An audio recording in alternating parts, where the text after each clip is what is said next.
Welcome to hey trader episode 1। इस नए segment में जो सवाल मुझे रिपीटेटिवली पूछे गए हैं या फिर मुझे कोई मैसेज आप तक पहुंचाना हो, कुछ सजेशन आपको देने हो, तो इस सेगमेंट के माध्यम से मैं ये चीज़ें शेयर करने वाला हूँ। जो चीज़ें मैं टेक्निकल वीडियोस में नहीं शेयर कर पाऊँगा, वो चीज़ें मैं इस सेगमेंट में शेयर करने वाला हूँ। तो चलिए हे ट्रेडर के पहले एपिसोड को शुरुआत करते हैं। जो भी लोग मार्केट में नए हैं उनको इंट्राडे ट्रेडिंग या फिर कोई भी ट्रेडिंग से दूर रहना है। आपको पहले जान लेना है कि एक्चुअल स्टॉक मार्केट है क्या, कैसे वर्क हो रहा है, स्टॉक मार्केट में कितने एक्सचेंजेस है, कितने इंडेक्सेस है, कितने सेक्टर्स है, सेक्टर्स में कितने स्टॉक्स है, निफ्टी 50 में कितने स्टॉक्स है, सेंसेक्स में कितने स्टॉक्स है। ये जो बेसिक टर्मिनोलॉजीज है आपको ये देख लेना है। उसके बाद में एक डीमैट अकाउंट आपको ओपन करना है और डीमैट अकाउंट ओपन करने के बाद आपको ये देखना है कि डीमैट अकाउंट ओपन करने के बाद उसमें क्या क्या सर्विसेज है, डीमैट अकाउंट यूज़ करके हम क्या क्या कर सकते हैं, उसमें कैसे कैसे चार्जेस लगते हैं। ये सब बेसिक चीज़ें आपको पहले स्टडी करनी है और उसका प्रैक्टिस करना है पहले। फिर ये सब बेसिक क्लियर करने के बाद आपको फिर आगे बढ़ना है। सो ये बिगिनर के लिए मेरा सजेशंस था। जिनके ये सब बेसिक्स क्लियर है उनको फिर बाद में सोचना है कि स्टॉक मार्केट में आने का आपका मोटिव क्या है, आपको इन्वेस्टिंग करना है या ट्रेडिंग करना है या दोनों चीज़ें करनी है। सो आपको ये पहले डिसाइड करना पड़ेगा क्योंकि दोनों अप्रोचेस का स्टडी टोटली अलग है।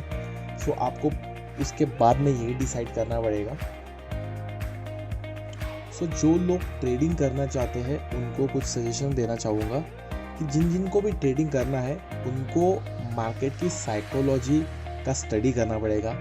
और मार्केट की साइकोलॉजी अगर स्टडी करनी है, मतलब बायर्स क्या कर रहे हैं, सेलर्स क्या कर रहे हैं, मतलब इसके ऊपर ही मार्केट डिपेंड है। तो ये साइकोलॉजी आपको अगर स्टडी करनी है तो आपको कैंडलस्टिक चार्ट आपको पढ़ना पड़ेगा क्योंकि कैंडलस्टिक चार्ट ये ओनली वे है, इससे हम मार्केट की साइकोलॉजी हम देख सकते हैं। सो हम प्रोबेबिलिटी हम उससे अच्छी फाइंड आउट कर सकते हैं कैंडलस्टिक चार्ट से। सो जिन लोगों ने ठान लिया है कि कैंडलस्टिक चार्ट्स मुझे पढ़ने हैं तो डायरेक्टली आपको जंप नहीं करना है ट्रेडिंग स्ट्रैटेजीज के ऊपर।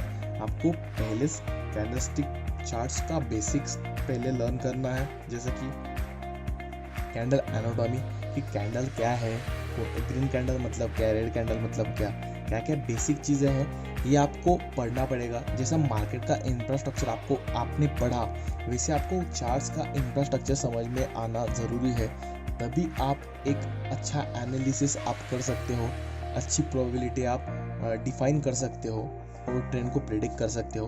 तो ये चीज़ें आपको पहले अंडरस्टैंड करनी है, उसके बाद में आगे के स्टेप्स डालने हैं। अगर कोई आपको मोटिवेट कर रहा है टिप्स लेके ट्रेडिंग करने के लिए, कोई रिकमेंडेशन लेके ट्रेडिंग करने के लिए, तो आप मत कीजिए, आप बहुत लॉसेस करोगे इस चीज़ से। आप स्टेप बाय स्टेप आगे बढ़ो, आपका परफॉर्मेंस अच्छा होते जाएगा।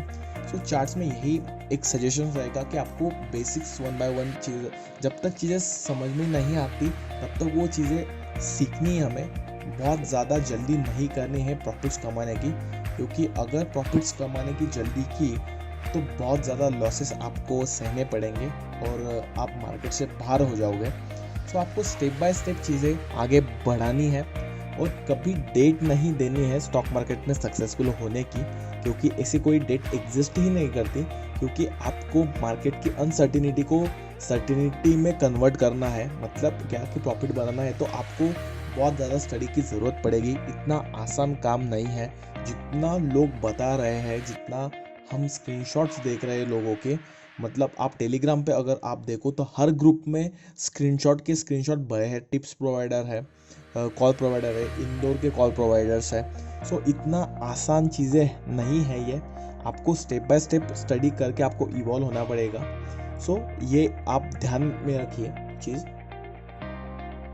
तो ये सब बेसिक चीज़ें अंडरस्टैंड होने के बाद फिर आपको ध्यान देना है कि हमें एंट्री कहाँ लेनी है, हमें स्टॉप लॉस कहाँ लगाना है और कहाँ हमारा टेक प्रॉफिट होना चाहिए।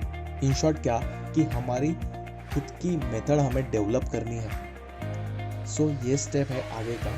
तो ये मेथड डेवलप कैसे होगी, जितना आप चार्ट पे टाइम स्पेंड करोगे, जितना बेसिक्स की तरफ ध्यान दोगे, उससे आपको मेथड समझ में आ जाएगी। एक मेथड मैंने टेलीग्राम चैनल के ऊपर शेयर की है, यूट्यूब चैनल पे भी शेयर की है, वो भी आप प्रैक्टिस कर सकते हो। मैं खुद उसको प्रैक्टिस करता हूँ।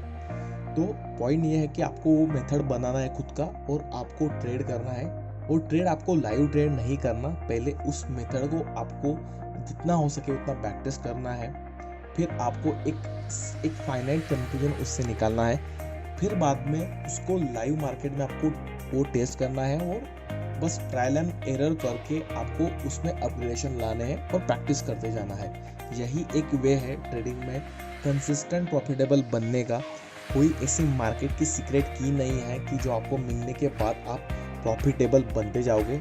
आपको अगर कोई प्रॉफिटेबल बना सकता है तो आप खुद हो, क्योंकि आप खुद को अपग्रेड करके प्रॉफिटेबल बनने वाले हो।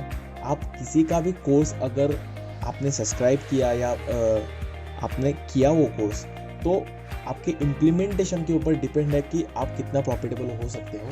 सो प्रॉफिटेबल होना टोटली आपके ऊपर है कि आप कैसे रिस्क को मैनेज करते हो। तो ये सारी चीज़ें हम कभी बाद में डिस्कस करेंगे। सो ये चीज़ें हैं कि आपको स्टेप बाय स्टेप आगे बढ़ना है, जल्दी नहीं करनी है। बहुत लोगों को बहुत ज़्यादा जल्दी है प्रॉफिट्स कमाने की, और फिर वो बहुत ज़्यादा लॉसेस कर लेते हैं।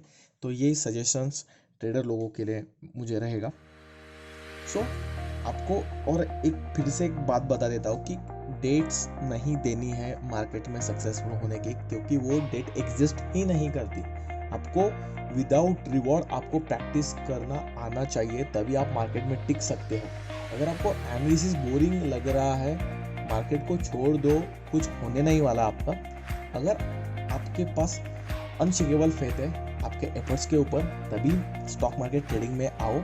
शॉर्टकट्स ढूंढने की कोशिश करोगे स्टॉक मार्केट में, तो उससे क्या होगा कि आपके बहुत ज़्यादा लॉसेस होंगे और आप मार्केट को गालियाँ दोगे। बस इतना ही चीज़ें होंगी और आपका मेन टाइम वेस्ट होगा। सो ये चीज़ें हैं, आज इतनी ही चीज़ें मुझे शेयर करनी थी। तो thank you for the watching guys.